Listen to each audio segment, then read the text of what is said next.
Yeah, so it's one of my favorite stories to tell because it's a very interesting sort of marathon this company has gone through. So, um, Amaze Software, the new name of our company since January. Up until the end of last year, it was known as Famous Industries, and really the company's had two major sort of experience paths. The first 5-6 years of the company was a very large online agency focused on mobile experiences, mobile shopping experiences. If you look at the customer base that the company served, pretty much every Fortune 500 company was served at one time or another, either by the Famous Industry software or by an agency that was using the software. Along the way, some investors came along and said, "Hey, look, what you guys do is very, very, very cool, very much needed in the mobile commerce space. Why don't you build some do-it-yourself software to support people who want to do this on their own?" So the company embarked on a path and over a 4 or 5 year period, just built enormous amounts of tech under the hood. Tech today that's great for the 2D shopping experience, for 3D shopping experience, all kinds of things that are starting to come out. I was brought on board last September as a CEO of the business to take all this great tech that was built and bring it to market. Really to sort of streamline the strategy, bring it to market, build out a team that could scale and support sort of massive user growth based on just the foundation of what was built over a period of time. So first thing we did was build a senior leadership team, and then we changed the name because, as you can imagine, trying to optimize famous and SEO is very difficult. Yeah. Everybody's famous somehow, and that's sort of my story. So the companies today, here's our tagline. We're enable anyone to sell anything anywhere with simple tools that connect, and that's really what we're focused on. It's just really bringing sellers together with markets and catalogs and reach with very simple tools that are that require no coding and just simple to use. So that's our focus. Yeah, it's really pretty powerful. What's under the hood, from the simple animation and transition tools that we have that allow you to create really dynamic mobile experiences, to we have this product called real-time preview, where you can actually be designing something and share it with all your peers and colleagues, and as you update it and see how products are performing, you can just see it real time. It's very, very powerful, and it's I'm never going to be happy with how simple it is to use, but it's getting simpler and simpler to use it every day. I really, I want my 5-year-old son to be able to go on and create something that he can sell on the tool within a couple minutes, and we're not quite there yet, but we're getting there.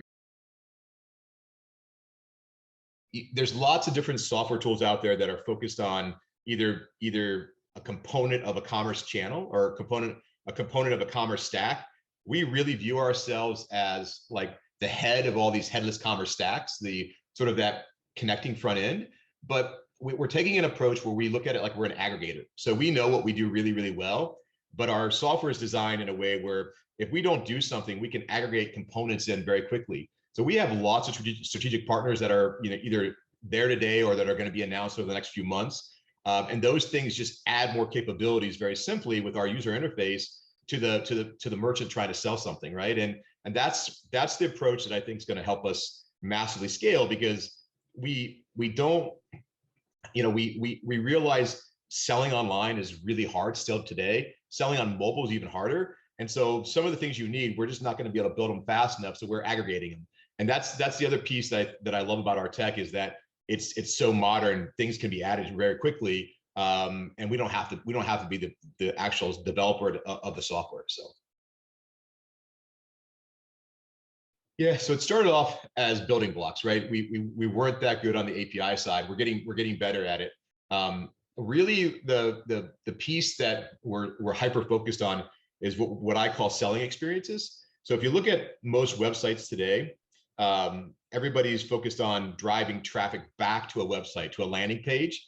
We're very focused on the opposite. We want to help that merchant grab their inventory, grab all their product data, grab their shopping cart, combine it into a really beautiful experience, and sell it anywhere. So one of the things, if you talk to our merchants, you talk to some of our customers, what they'll tell you is probably within about 3 minutes, they can take the latest product that they have, like a spring fashion catalog or spring furniture catalog. They link to it with some of our software that it grabs the data, pulls it into a design, and then they can publish it to social channels, to marketplaces, to their own website. And so we're very focused on what I call selling pages, and that selling page can live anywhere. And so anything that's a building block to that, we care a lot about, because we feel like where you sell something today is changing rapidly. And so whether you put it on your own website or your own storefront, or you put it someplace else, it needs to connect very quickly. And that's really, so when you think about blocks, blocks that let you publish anywhere are things that we really focus on. Yeah, so pretty much, I hadn't thought about this until I joined the company, looking back over my career, but I pretty much have been disrupting online design, online publishing, online retail all my life. So I spent 10 years working for a company that was really focused on automating online publishing, working with large agencies and large publishers, and just trying to figure out how you communicated things better in the publishing space. And then I actually worked in a large industrial. I was CEO of a very large industrial manufacturing company that was very much focused on retailers, and everything we did was focused on like real-time production for retailers, and getting them product as fast as possible. Got back into software a bit, looking at like personalization software. Had amazing 2.5-year experience with Canva. I don't know how much you know about Canva, but was one of the first people to join Canva in the sort of their growth era, and did a lot there. And that really brought me to that. That's really how I got connected with the people at Amaze. It's just, it really is focused on a design engine that powers commerce. So most of my life has been really focused on helping people either publish something better or helping retailers get online and just be more efficient, and so this is the perfect place for me. And I think we're at this very interesting time in commerce, where brands really need to think about how they communicate with their customers in a way that you always have to drive value. But I think the trend that's happening is where does the communication come from, right? And how do you align all these sort of channels that promote your brand? And it's very unique. And if you're a small to medium-sized brand or merchant, I think the trend that you have to really be focused on is that first point of connection with your customer. Unlike any time in history, I mean, people might have said, well, I lost touch with my customer if I started selling on Amazon, or if I started selling on another channel. But the reality is that you were promoting your brand in that channel. Now it's changing rapidly, and you've got this whole dynamic of makers and creators and influencers, and also becoming the brand ID in a customer's mind. And I think it's a very interesting scenario, and I think that's a trend that I pay a lot of attention to, because we're trying to define who our customer is, and are they the people actually making a product or making a service, or are they the ones promoting the service, right? It's very interesting for me to watch it. So if you're a big retailer or merchant, you have to be focusing on scale, right? So if I'm going to offer a new buying experience to my consumer wherever they're going to buy something, I have to be able to scale it.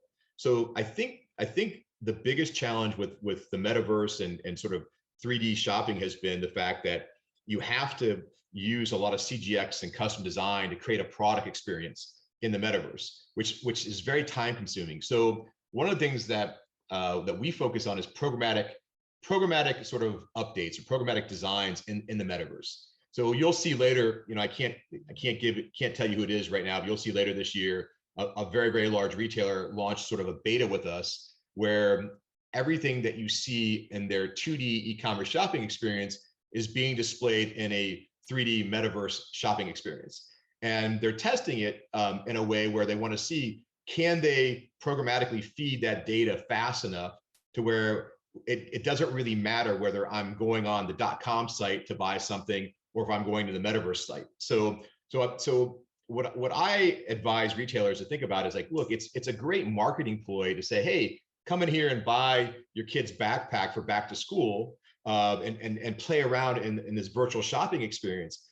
But if you can't turn 20,000 product SKUs on and let that customer buy in a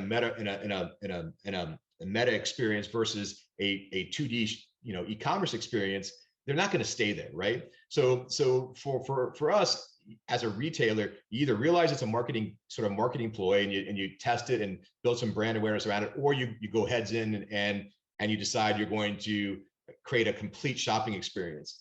And that requires some programmatic capabilities that are still very much in the very beginning stages of development for most companies, right? So that's how I feel about it. I think there's a lot of value. I think the other thing I think is gonna happen is not in the US market, but global markets. I think you're gonna see a much quicker adoption of retail in the metaverse and global markets, because the way people buy things are different in other parts of the world, and you don't have all the physical stores that you can, that are accessible to you. So they're used to buying online, and now they can actually get a better experience buying it in a 3D world because they can try things on in a virtual experience, right? And it's actually better than a 2D shopping experience, but they don't have the option to go to the retailer and try something on. So they're just going to go there, I think, faster. So.